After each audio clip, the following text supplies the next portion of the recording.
क्या हाल है दोस्तों।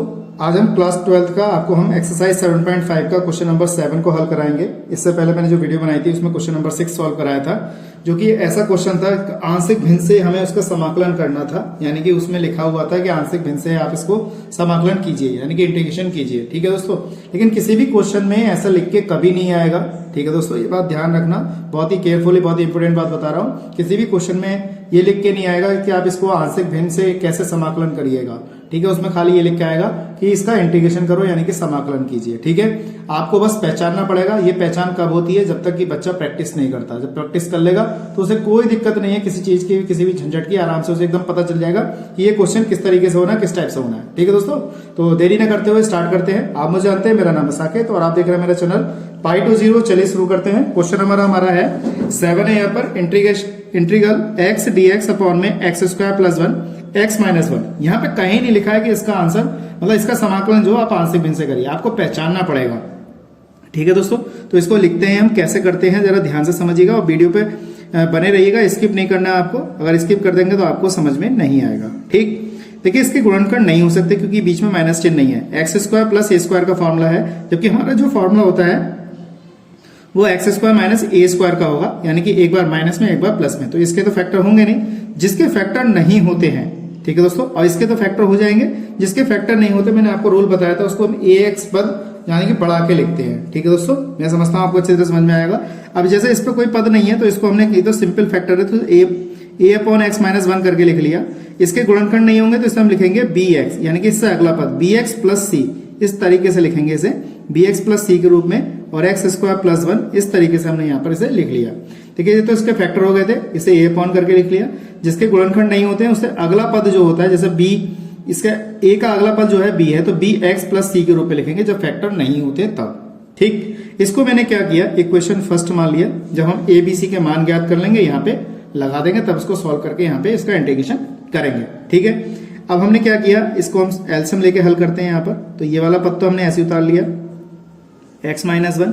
यहाँ पे हमने क्या किया, इसका एलसीएम लिया, एक्स माइनस 1, यहाँ हो गया एक्स स्क्वायर प्लस 1।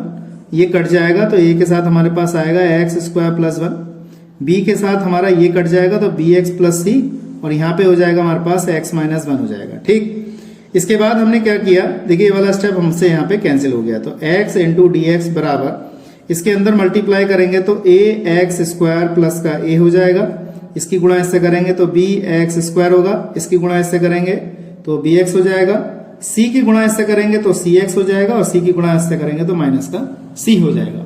ठीक है दोस्तों, अब हम एक्स स्क्वायर वाले पद, एक्स वाले पद एक साथ लिख लेते हैं यहाँ पर। तो हमने यहाँ पे लिखा, देखिए ये वाला पद और ये वाला पद लिखा, तो एक्स स्क्वायर यहाँ पर है, तो इसको हम यहाँ से कॉमन निकालते हैं तो a प्लस बी बचेगा।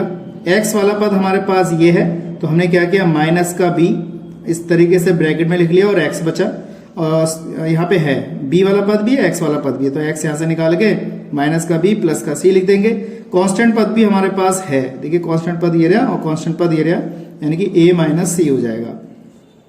ठीक है दोस्तों, तो यहाँ लिखेंगे एक्स स्क्वायर के गुणांकों की तुलना करेंगे हम, यहाँ पे लिख देते हैं x के गुणांकों की तुलना करेंगे। ठीक है दोस्तों, इसके बाद हमने लिख दिया यहाँ पे अचर पदों की तुलना करने पर। ठीक, यहाँ पे लिख दिया अचर पदों की तुलना करने पर।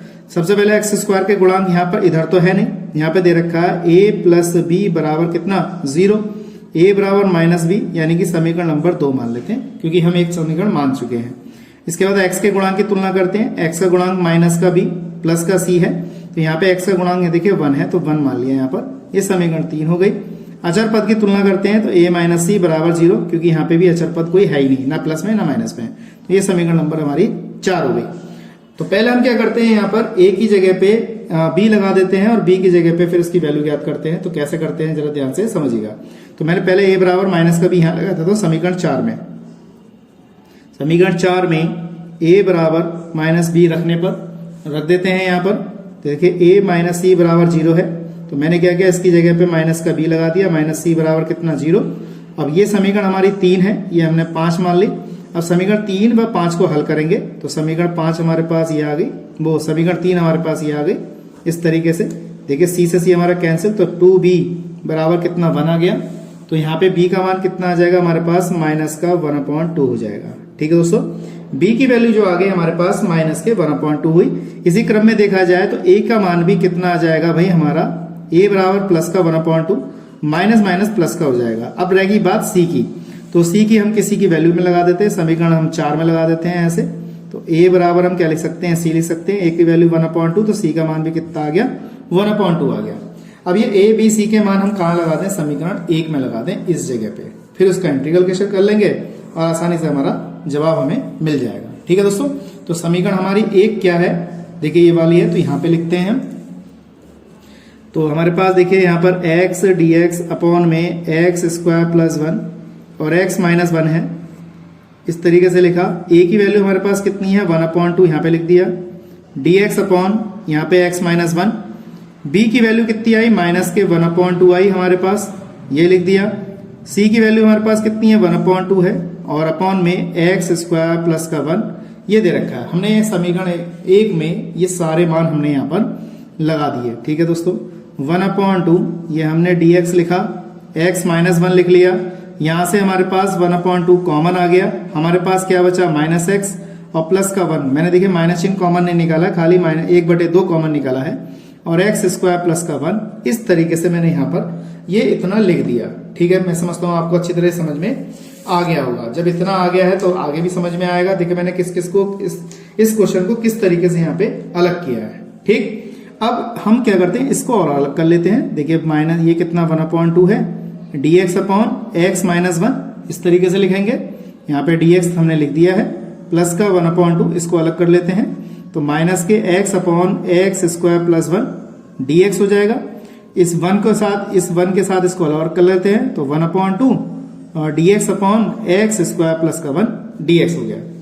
अब हमने इसको इतना लिख दिया। अब देखिए इस वाले पद को तो हम t मान लेते हैं, यानी कि x स्क्वायर प्लस 1 को मैंने t मान लिया, इसका डिफरेंशियल किया 2x dx बराबर कितना dt, 1 का डिफरेंशियल 0 हो जाएगा, x dx बराबर dt अपॉन 2। तो देखिए हम यहाँ पे इसकी जगह पे x dx की जगह dt अपॉन 2 लगा देंगे। हमारे पास क्या बचा, यहाँ पे बचा हमारे पास 1/2, ये हो गया dx अपॉन में x माइनस 1। यहाँ पे ये वाला माइनस चिन्ह बाहर आएगा, तो माइनस के 1/2 और ये वाला 1/2 बाहर निकाल लेंगे, इसकी जगह dt लगा दिया और यहाँ पे मैंने t माना है। ठीक, प्लस का 1/2 dx upon x square plus का 1 ये हो जाएगा। ठीक, अब हमने क्या किया, यहाँ पे हमारे पास इसका इंटीग्रल करते हैं। देखिए इस पे एक घात है, तो 1/2 log x माइनस 1, आप चाहे तो मॉड में लिख सकते हैं, वरना इतना भी लिखा रहने दो, 1/4 हो जाएगा। एक घात है, ये भी लॉग में आ जाएगा, log t। ये हमारा फॉर्मूला रहेगा tan इनवर्स का, तो 1 ये हमारा प्लस का है, tan inverse x upon a, a की वैल्यू यहाँ पे 1 है, और प्लस का कितना हो जाएगा, ये हो जाएगा c। ठीक है दोस्तों, तो 1/2 ये हो जाएगा हमारे पास log मॉड में x माइनस 1 माइनस के 1/4 ये हो जाएगा log में t का मान वापस कर दो, x स्क्वायर प्लस 1 और प्लस का 1/2 ये हो जाएगा tan इनवर्स x प्लस का c। तो ये हमारा क्या है, बहुत ही सुंदर जवाब यहाँ पे मिल गया है। आप चाहे तो इसको log के रूप में भी कन्वर्ट करके लिख सकते हैं, वरना आप यहाँ पे भी इसका आंसर छोड़ सकते हैं। ठीक है दोस्तों, मैं समझता हूँ आपको ये अच्छी तरह समझ में आ गया होगा। किसी प्रकार की अगर कोई समस्या आपको समझ में नहीं आया, कोई आपको लग रहा है कि मन में कोई डाउट है आपके, तो मैं उस डाउट को क्लियर कर सकता हूँ, आप मुझे बताइएगा जरूर। ठीक है दोस्तों, तो आज के लिए इतना ही, नेक्स्ट वीडियो में मिलेंगे अगले क्वेश्चन के साथ, क्वेश्चन नंबर 8 के साथ। जय हिंद, वंदे मातरम।